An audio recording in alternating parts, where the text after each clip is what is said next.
Today's scripture reading begins in verse 11 of Ephesians chapter 4. And he gave some as apostles, and some as prophets, and some as evangelists, and some as pastors and teachers, for the equipping of the saints, for the work of service, to the building up of the body of Christ, until we all attain to the unity of the faith and of the knowledge of the Son of God, to a mature man, to the measure of the stature which belongs to the fulness of Christ. As a result, we are no longer to be children, tossed here and there by waves, and carried about by every wind of doctrine, by the trickery of men, by craftiness in deceitful scheming. But speaking the truth in love, we are to grow up in all aspects into Him who is the head, even Christ, from whom the whole body, being fitted and held together by what every joint supplies, according to the proper working of each individual part, causes the growth of the body for the building up of itself in love.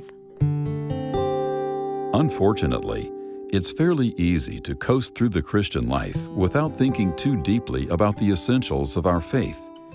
Every child of God knows the basics of the gospel, since they are necessary for salvation. But once we're saved, we need to grow in our understanding of the doctrines that are foundational for Christianity. We must believe that the Bible is true. Scripture is our Heavenly Father's self-revelation about His nature, plan of salvation, and dealings with mankind. It's the final authority on life, faith, salvation, and conduct. And we can trust that it's without error, because God inspired its writers and protected its transmission throughout history.